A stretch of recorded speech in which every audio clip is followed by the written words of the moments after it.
El fantasma errante.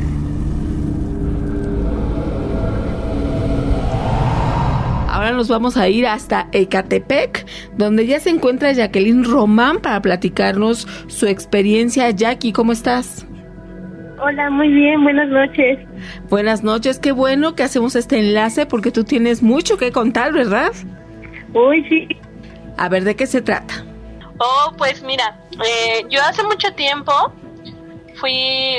estaba yo con mi esposo y decidimos irnos a trabajar a un lugar. Bueno, el anuncio decía que era una hacienda y que se trataba de ir a cuidar la hacienda y pues hacer labores de limpieza y cosas así.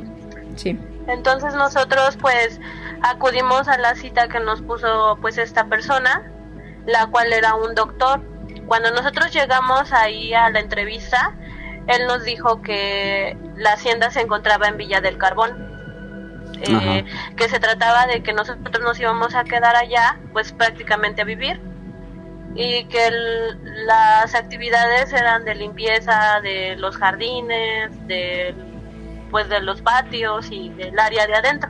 Sí.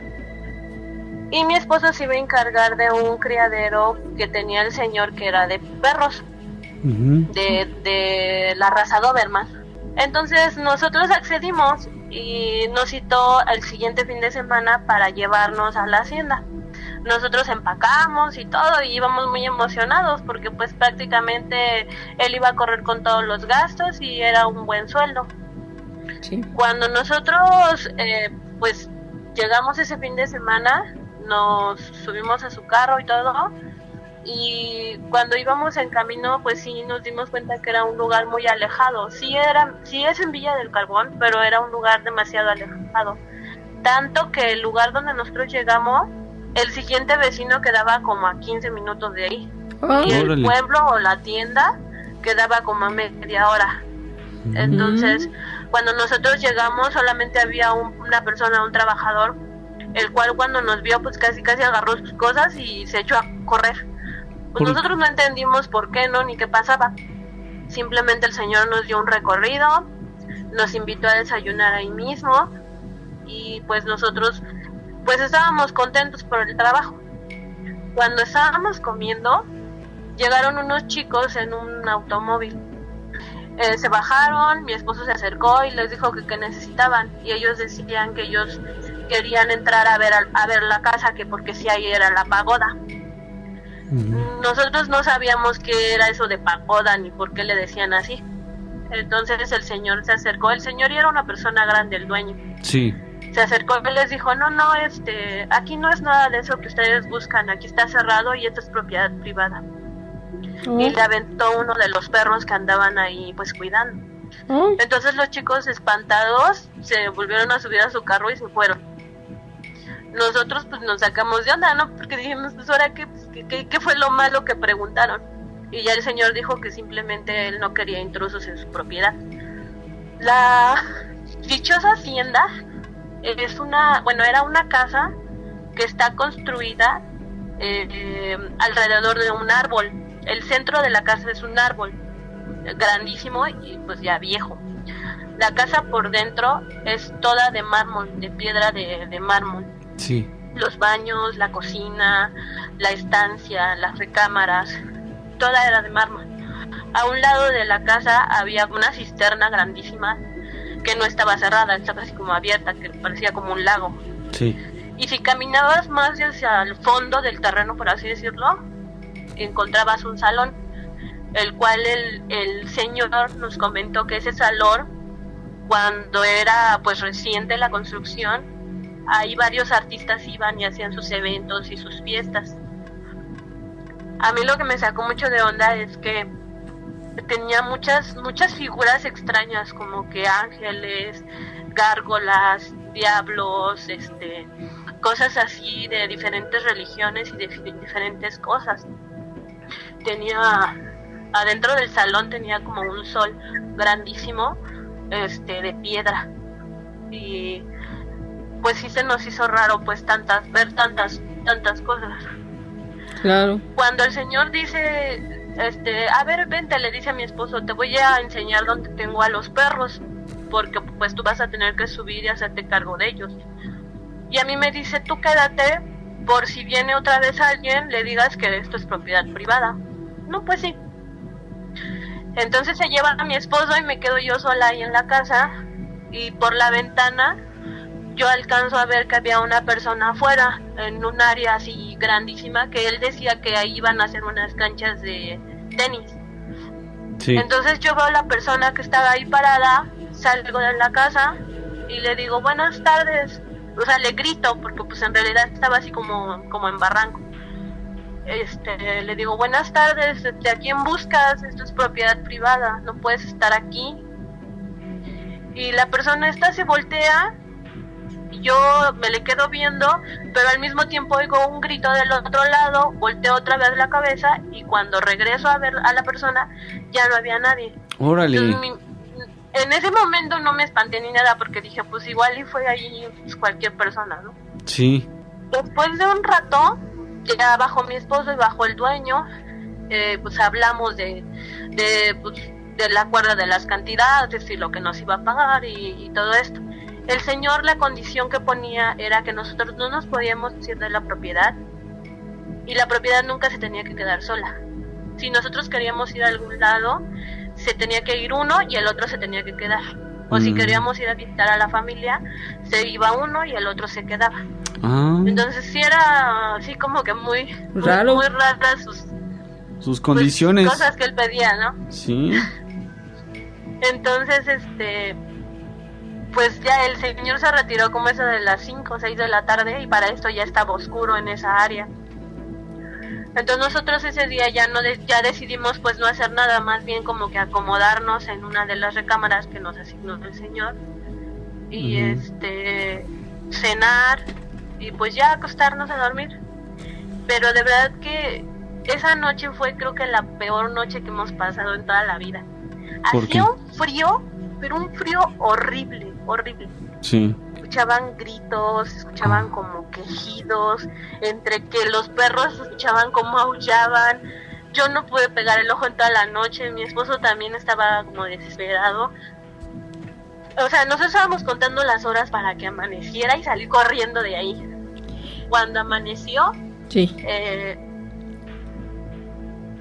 de la mañana, y pues dejamos ahí las llaves en un lugar para que el dueño las encontrara. Salimos del lugar, caminamos sobre la carretera, y fue donde nos dimos cuenta que para llegar al pueblo caminamos casi como media hora, 40 minutos para llegar al pueblo.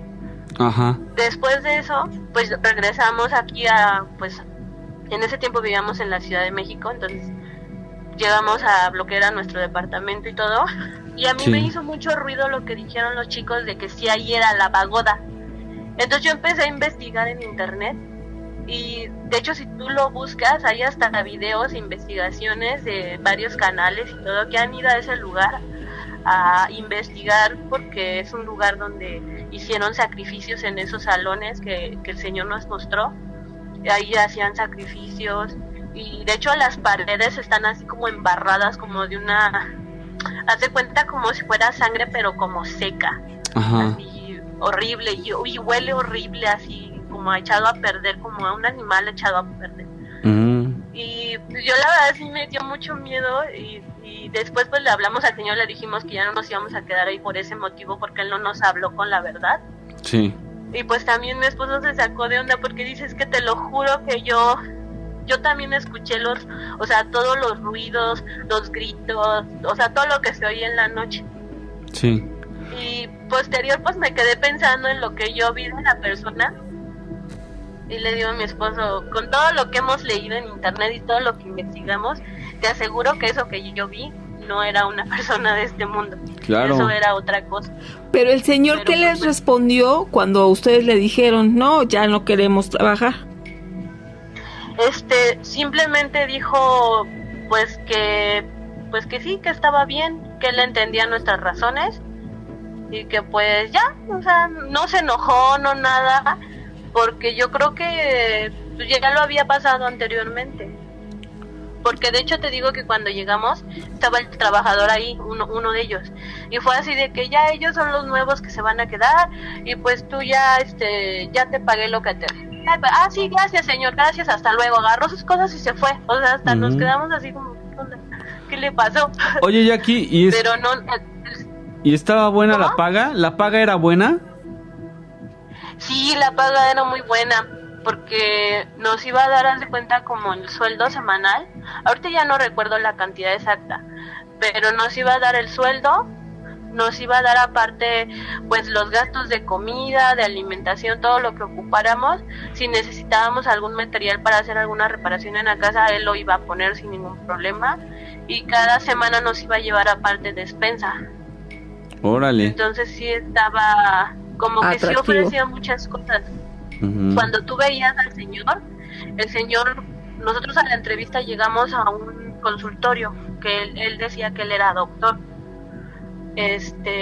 pero su aspecto era así como, haz de cuenta como el de los Simpsons, como el señor Bert, pero Sí. pero así como más viejito, y su ropa así como viejita. Y a mí me sacó mucho de onda porque en el trayecto él comentaba que él era doctor de hace muchos años, pero que daba igual, él también trataba a animales, a personas, y que todos para él eran iguales, que para él era todo así como que lo mismo, que la operación que él hacía en una persona la podía hacer en un animal o viceversa. Ah, caray. Entonces sí era así como raro. Y cuando comimos, que nos invitó a comer, compró chicharrón, compró longaniza cruda, compró queso, tortilla. Vamos a hacer nuestros taquitos, y el señor, te lo juro, que él agarró así la longaniza cruda y hacía mordidas, se le empezó a comer. Entonces, también fue algo así como que nos dio como que cosa, pero no quisimos criticar, ¿no? Ni ser groseros. Tampoco le dijimos nada. Pero ya después, a lo último, cuando ya pasó toda la experiencia, como que sí nos quedamos, no sé, como pensando que pues a lo mejor sí tiene algo de cierto eso de que ahí hacían sacrificios y cosas así. ¿Jackie? Sí. ¿Jackie? Oh, creo que ya no los oigo. Sí, yo aquí estoy. Muchas gracias, igualmente. Que estés muy bien. Que estés muy bien. Hasta luego. Tenemos aquí una llamada desde Querétaro. Hola, ¿cómo estás? ¿Cómo te llamas? Yo soy Débora. Débora, qué bueno que estás aquí. ¿Qué nos quieres platicar? Bueno, a mí me sucedió un caso desde los 18 años y lo vine arrastrando como aproximadamente 20 años. A mí me pasó en mi casa, en la casa de mis padres, cuando yo era soltera, una primer noche, cuando yo me fui a dormir con mi cuñada para acompañarla. Era la misma casa de mis padres, pero ellos vivían en el departamento de atrás. Y esa noche, estando dormidas, se nos subió el muerto. Primero a mí, no me podía mover, todo mi cuerpo se puso duro.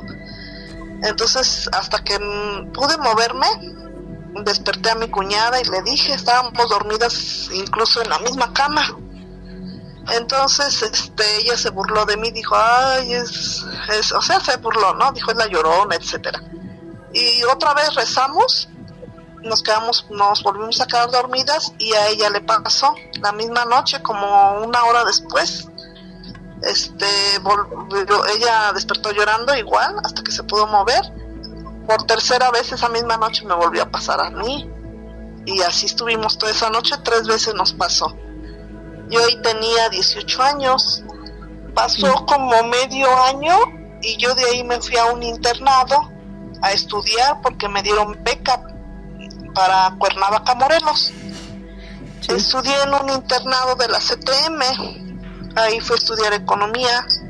En ese internado éramos 5 compañeras en cada cuarto y allá también me empezó a pasar. Entonces, yo una noche que recuerdo mucho cuando me pasó allá, ¿sí? Yo estaba absolutamente dormida y eran como la 1 de la mañana empecé a sentir mi cuerpo otra vez dormido. Quise abrir los ojos porque dije, estoy sintiéndome extraña, y ya no me pude mover, no podía abrir ojos, no podía hablar, mi cuerpo temblaba completamente todo. Entonces en ese momento era tanto el miedo que yo sentía que vi, fue una cosa ahora sí que fuera de lo normal. En mi mismo sueño yo vi que, o sea, se te despierta la mente, pero el cuerpo no lo puedes mover. Entonces vi como mi cuerpo salió, como que salió como mi alma de mi cuerpo, y yo misma me estaba viendo dormida, y mi alma o mi espíritu flotando. Entonces me asomé por la puerta de mi cuarto y vi cómo me venía buscando el espíritu que me espantaba.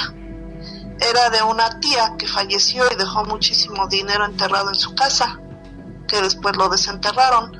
Ella dejó enterrados centenarios, monedas de oro, monedas de plata. Eran baúles y ollas de barro y baúles de esas como maletas antiguas de fierro.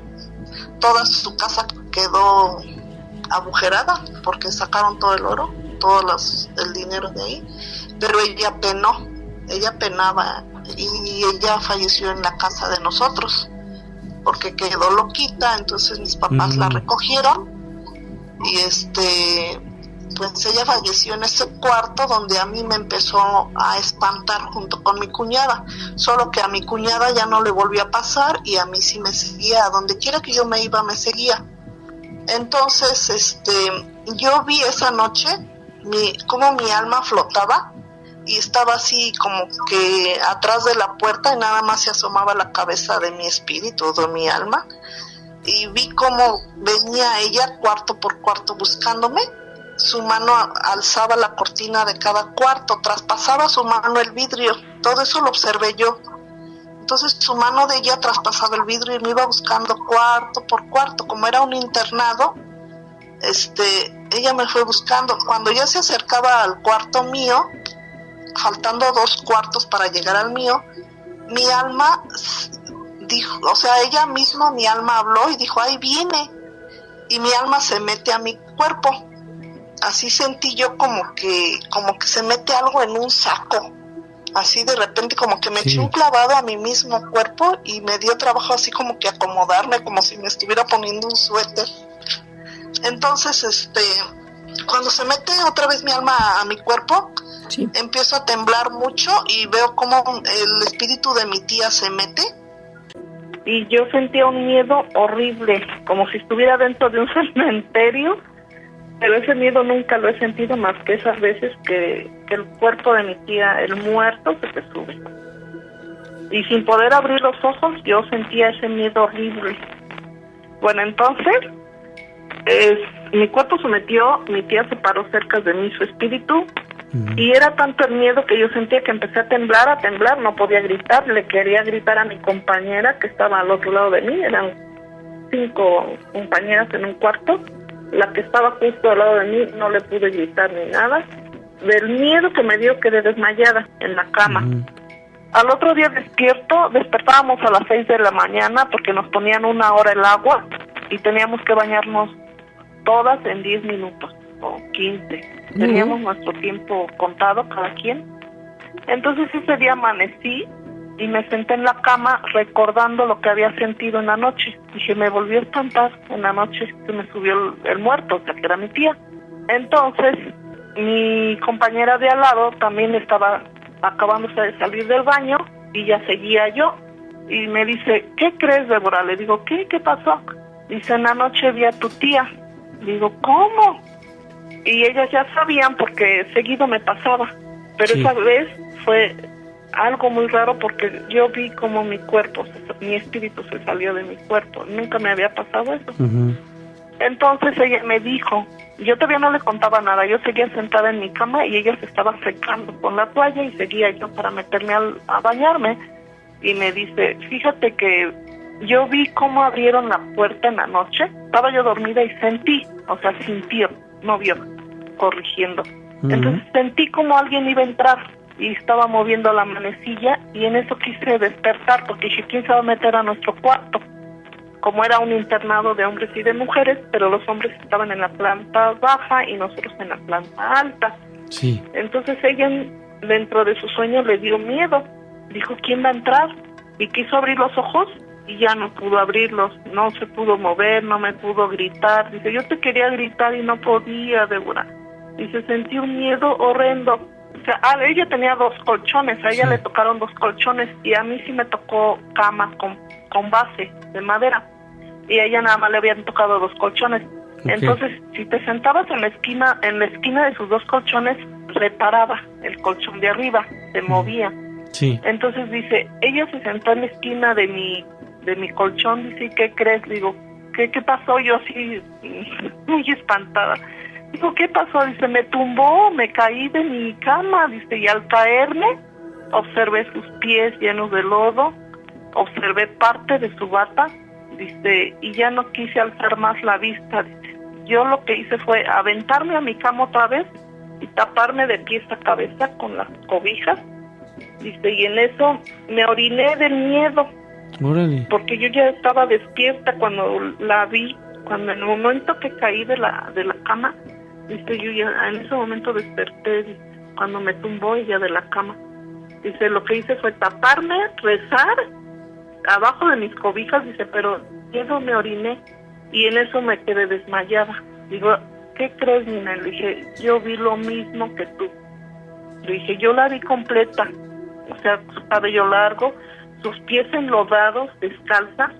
Dije, horrible, o sea, para mí fue horrible esa experiencia. En otra ocasión, otra amiga mía, otra noche, también la vio, pero en el espejo del cuarto. Era un espejo grande, entrando al baño también, y otra compañera de las 5 que estábamos ahí también la vio, compañera se llamaba Teresita. Y ella era de ahí, de Cuernavaca, y también me dijo, Débora, vi a tu tía en el espejo. Y así varios sucesos, ¿no? Saliendo de ahí de esa escuela, yo platico con un padre que era muy amigo de mi papá. Era un padre ya retirado, español. Entonces le digo, oiga, padre, ¿por qué me pasa esto así y así? Y me comenta, dice, mira, no es que se te suba el muerto, sino que ya los espíritus que ya fallecieron tienen energía negativa y nosotros somos energía positiva. Entonces, al acercarse a ti, choca. Una energía negativa con una positiva chocan. Entonces, tus sentidos, todas tus emociones empiezan a temblar, se descontrolan, no puedes hablar, empiezas a tu cuerpo a temblar mucho, es más, no coordinas mentalmente. Le digo, sí, porque yo quiero rezar y me sé las oraciones y en ese momento se me olvidan. Revuelvo un Padre Nuestro con un Dios te salve y no puedo hilar una oración. Dijo, sí, porque tu cuerpo está junto a una energía negativa y no puede coordinar tu cuerpo. Dice, pero no es de que se te suba, sino que con el simple hecho de que se te acerque, tú ya sientes todo eso. Tu cuerpo está sintiendo eso. Y dice, mira, pero por lo que tú me comentas, es un espíritu bueno, porque tú dices que rezas en tu mente en este momento y el espíritu sigue ahí. Y dice, y si tú dices groserías, el espíritu se espanta y se va. Dice, entonces, cuando tú estés sintiendo eso, acuérdate, dile muchas groserías en tu mente y el espíritu se va a alejar, porque es un espíritu bueno. Cuando son espíritus buenos, ellos los espantan con groserías. Dice, entonces hazlo así, mándale decir misas. Le mandé decir 1 año de misas con los salesianos, con los misioneros salesianos, y aún así un tiempo me dejó de espantar. Después me casé, tuve mis hijos y después a mi hija, la chiquita, la empezó a espantar a ella también. Se le aparecía en la puerta de su cuarto y ella me decía, mamá, en la noche estaba parada cerca de mi cama con una bata blanca. Digo, no, hija, no era yo. Y entonces le empezó a pasar a ella. Ahora mi hija está casada y le sigue pasando a ella lo mismo.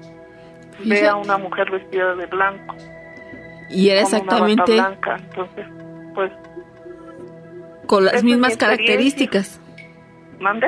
Con las mismas características. Sí, las mismas características. ¿Y a ti actualmente ya no tienes ningún contacto? A mí ya me dejó de espantar, pero ahora siguió a mi hija.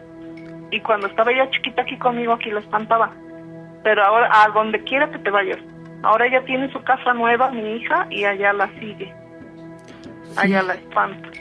Entonces, para las almas o espíritus que están en pena, no existen tiempos, no existen paredes, no existe lugar.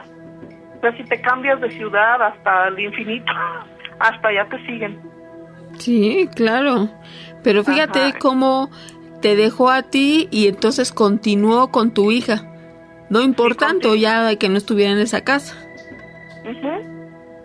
Vaya, qué experiencia. Continúa con ella y a veces le toca los vidrios de las ventanas, a veces le mueve sus cosas. Mi hija es muy atlética, participa en Spartan, es un grupo de ejercicios que se llama Spartan. También su hijita de ella, que es mi nietecita de 4 años. Entonces ella hace mucho ejercicio. Mi hija tiene pesas en su casa y algunos aparatitos de ejercicio. Incluso en la noche se los mueven y son pesas pesadas. Y oye el ruido y ella se pone a rezar. Y así, entonces a mí siempre... yo tengo algo raro, por ejemplo, cuando va a morir alguien de mis familiares, yo sueño un día antes o una semana antes, Sí. todo el drama de cómo va a morir esa persona, pero en mi sueño siempre termino rezando en un ataúd con 4 cirios, pero nunca quiero abrir el ataúd y ver quién es el que está muerto, y nunca logro ver el rostro de la persona que se murió. Entonces yo tengo ese don de como que presentir las muertes de mis familiares. Si no lo sueño, me da por llorar mucho todo un día. Lloro bastante, como un dolor muy profundo, como un dolor de duelo. Cuando está en el momento justo que se te muere alguien, así siento ese dolor en mi corazón. Y lloro mucho. Y pues corro y me voy a la iglesia y ahí estoy llore o en mi cama.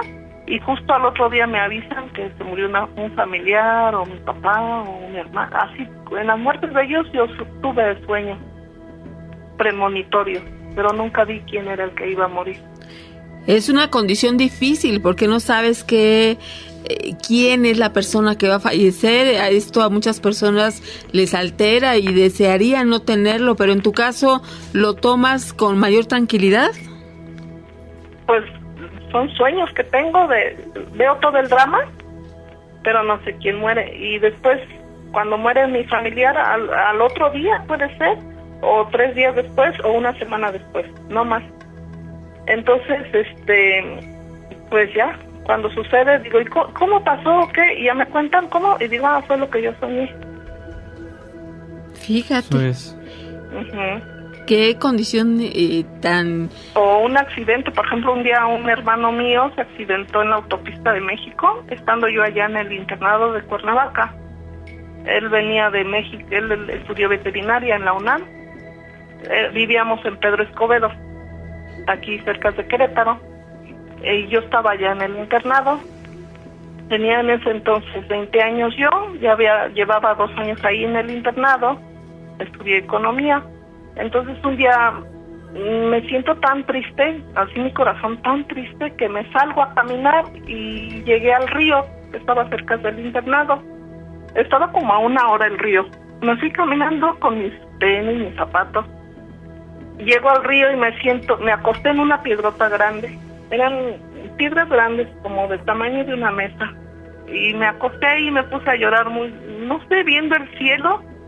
Empecé a llorar con mucho dolor, con mucha tristeza que yo sentía en el corazón. Esa tristeza de luto que a mí me llega.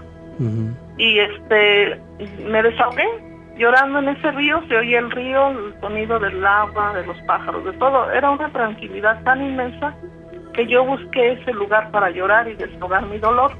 Llego al internado y en eso vocean por teléfono. La señorita Débora Flores tiene una llamada por teléfono. Pasar al conmutador. Paso, contesto, y eran mis familiares avisándome que uno de mis hermanos había tenido un accidente automovilístico y que estaba muy grave en el hospital, que me fuera a la casa.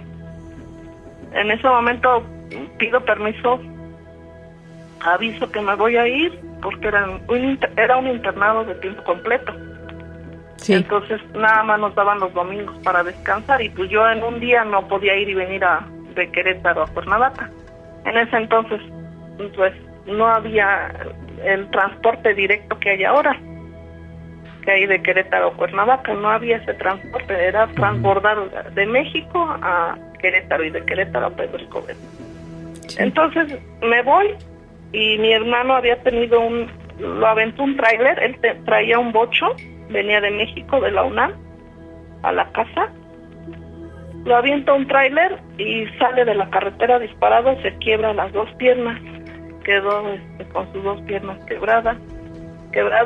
Él nos cuenta que pues quedó así en el campo, arrastrándose, llegó como pudo a la orilla de la autopista, pedía rayas y acostado en el suelo con una mano, y ningún carro se paraba por la misma condición en que estaba mi hermano. Entonces él lo que hace, como vio que nadie lo iba a levantar, porque pues se podía quedar muerto en el carro que lo levantaran, ¿no? Y tenían problemas legales. Entonces él lo que les dice es: avisen a mi familia, este es el teléfono de nuestra casa, por favor avisen a mi papá que me estoy muriendo, me aventó un tráiler, el carro quedó destrozado. Y yo ese día soñé, en ese momento yo estaba soñando eso, sintiendo ese dolor. Sí. Y así tengo muchas historias así que yo he sentido, he soñado, y pasa una tragedia en la casa de nosotros. Oye, ¿esto inició desde que tú eras pequeñita? Sí, a los 18 años empezó. ¿Y ocurrió a partir de un momento específico o de repente? No, en un momento de repente. O sea, yo ese día me fui a dormir muy a gusto con mi cuñada, porque mi hermano estaba en México, el que estaba estudiando para veterinario. Y para ella le daba miedo quedarse sola en ese departamentito que estaba atrás de nuestra casa. Además nos dividía un patio grande, donde estaba la pila, teníamos árboles, un jardín grande. Esas casas del pueblo son casi de cuadra a cuadra. Entonces, yo me fui a acompañarla, pero en ese departamento, en ese cuarto con cocina, baño, todo, ahí habían tenido a mi tía. Ella falleció ahí, esta tía que falleció. Entonces a mí desde ahí me siguió, y a mi cuñada no.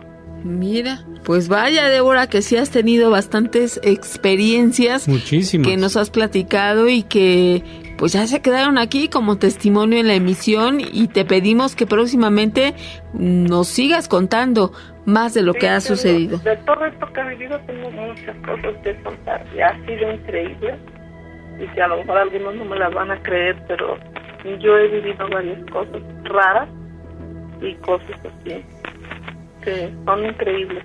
Pero eso del internado, pues lo vieron mis amigas, lo viví yo. Todo, ¿sí? Y antes no me creían, hasta que ellas la vieron, ya fue cuando me creyeron.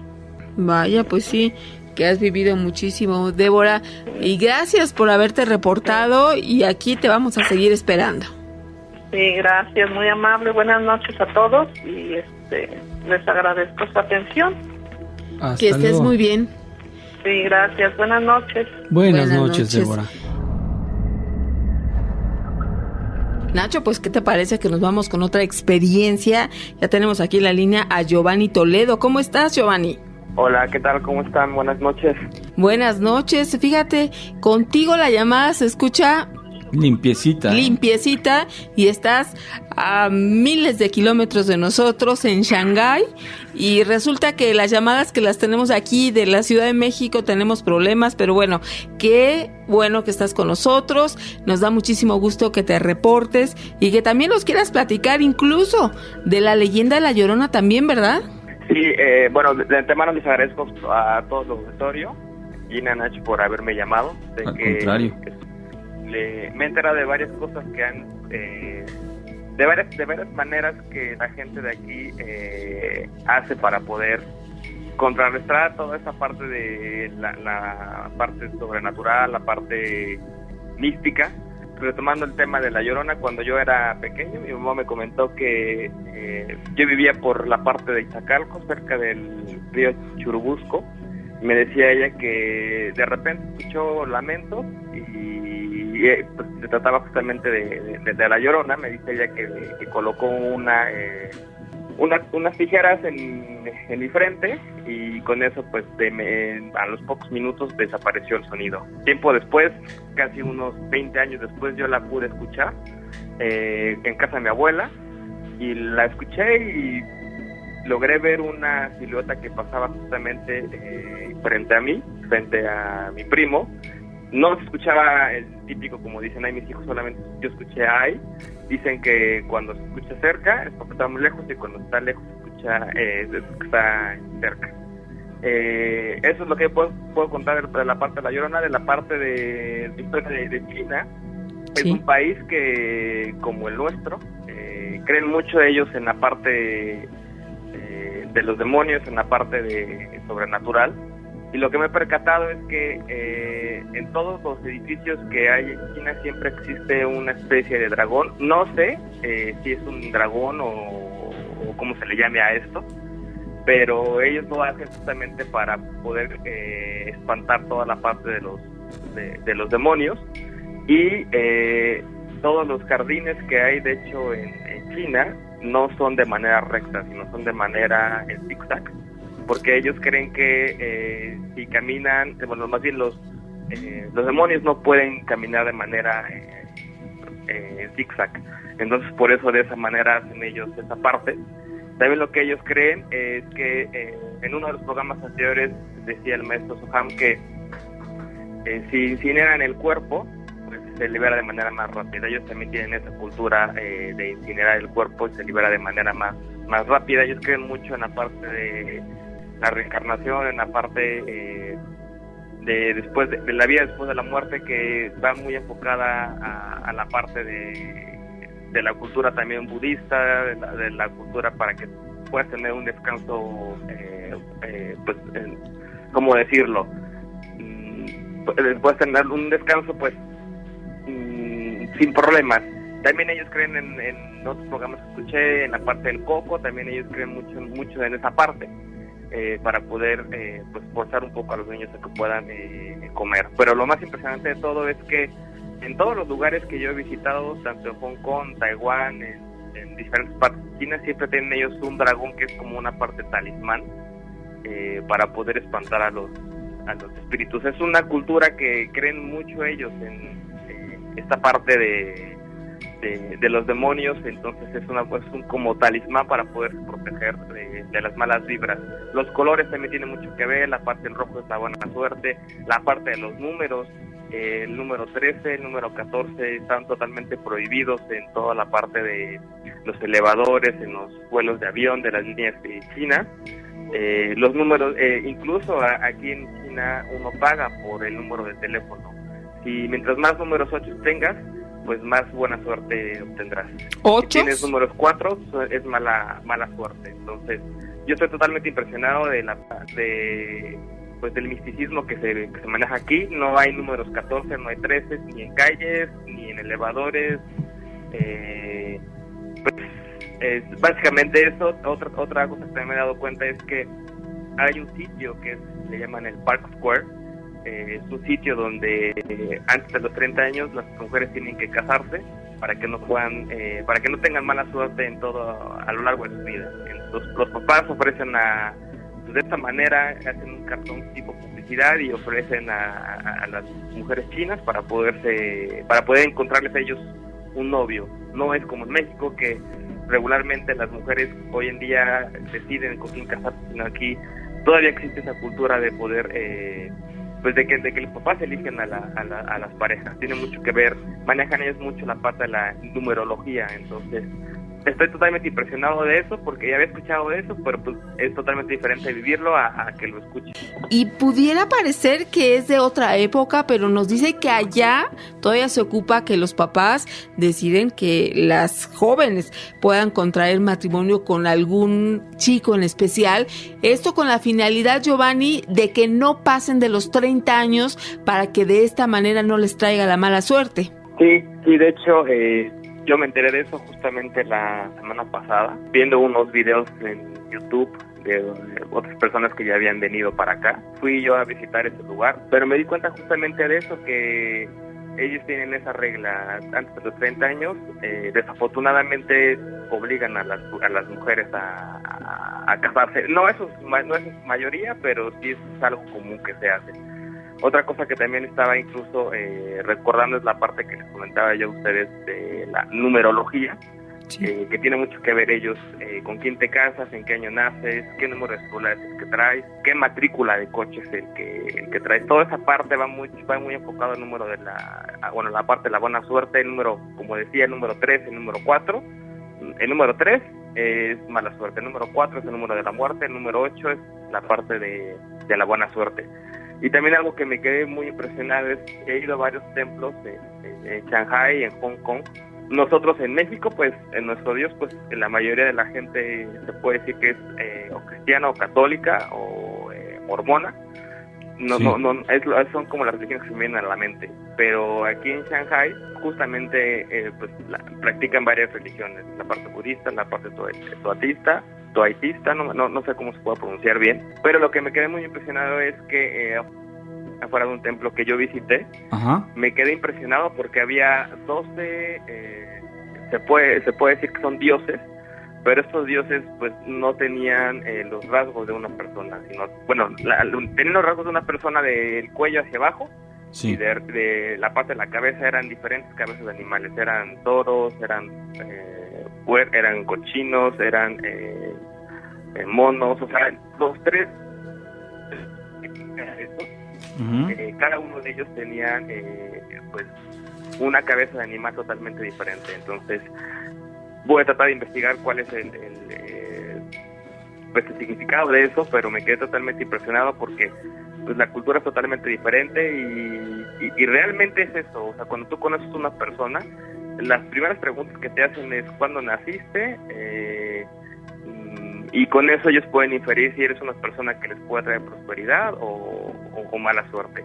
Tanto así que incluso ellos el año 31 de diciembre no es aquí ni Navidad, sino para ellos es el año chino, que es el Lunar Year, Chinese Lunar Year, que se festeja aproximadamente entre enero y febrero, pero va muy enfocado a esa parte, a la parte de la numerología. La parte de los espíritus, como bien lo decía, la forma en cómo se protegen ellos es colocando siempre dragones afuera de los lugares, que es una como protección, y todas las construcciones siempre son en zigzag. Eso hace que los espíritus, pues ellos dicen que no pueden caminar de manera zigzag, solamente pueden caminar de manera recta. Entonces es una manera como ellos se pueden proteger. Giovanni, también nos decías que tú puedes elegir el número de tu celular y entonces entre más 8 tengas, esto significa buena suerte.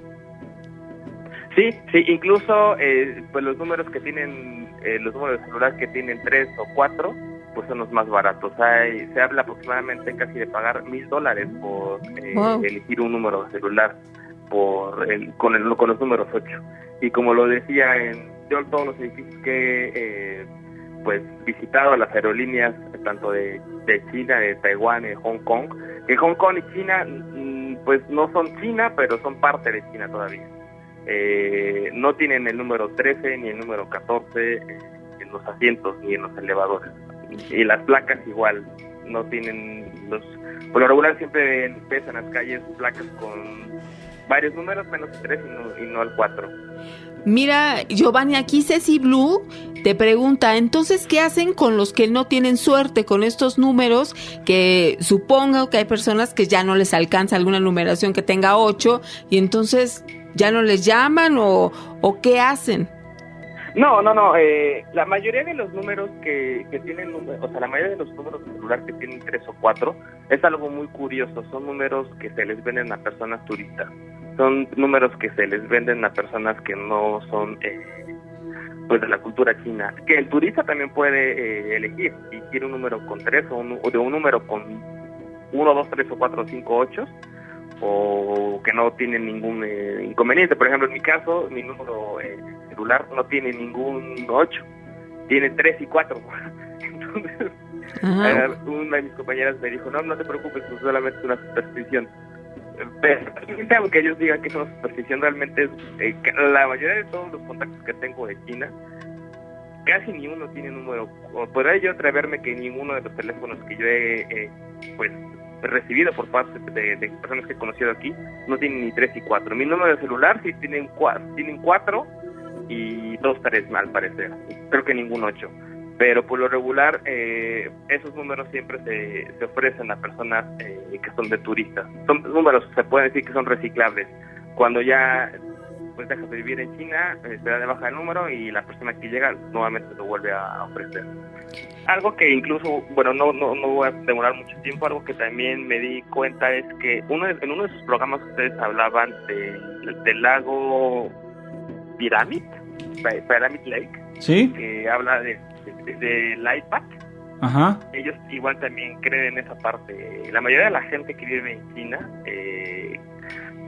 antes usaban el iPhone, hoy en día no, porque se dieron cuenta de ese mito que tiene muchas cosas extrañas. Ajá. Yo incluso cuando escuché su programa, sí, a los 3 minutos 4, me puse a buscar en mi iPhone, y yo tengo un teléfono de generación 7, sí, y me di cuenta que en los wallpapers, justamente en la parte de ajustes, en la parte de wallpapers, si nosotros miramos, realmente hay como 4 o 5 imágenes que tienen, en una de ellas aparece, como yo les decía, un dios con una cabeza de un puerco. Son como nubes, son como 3 o 4 wallpapers que voy a mandar, sí, y realmente tienen formas o siluetas por ejemplo, de un ángel, o como de una cara de un demonio, y luego la otra la cara de un puerco. Se los voy a mandar para que lo puedan ver, pero ellos también justamente creen en esa parte. Incluso el gobierno es una de las cosas que hacen para que la gente de aquí no se contamine con otras cosas, es pues la parte de bloquear todas las redes sociales. La gente que está aquí, como yo que soy extranjero, tienes que usar un software especial para poderte conectar, para poder conectarte a, no sé, WhatsApp, Facebook, Twitter, Instagram, no sé. Pero ellos justamente también tienen esa parte, creen en esa parte que hay algo oculto de la marca. Por eso que ellos han decidido mejor consumir sus marcas de celulares, porque le creen mucho en esa parte de que les va a traer la mala suerte. Supersticiosos al máximo. Sí, definitivamente sí. Yo te agradezco mucho que nos hayas tomado esta comunicación y que pues próximamente nos pongamos en contacto. Ya está el compromiso ahí, si se puede, que nos mandes una que otra fotografía de lugares interesantes de allá de China, y con muchísimo gusto las compartimos, ¿no? Sí, las tengo, se las mando ya por WhatsApp. Ajá. Mismo, para que ustedes puedan revisar. Órale, me parece genial, amigo. Muchísimas gracias. No, gracias, China en el show. Que tengas excelente noche. México. Que descanses. Igualmente, saludos, gracias por marcar. Hasta luego. Hasta luego, que descanses. El fantasma errante.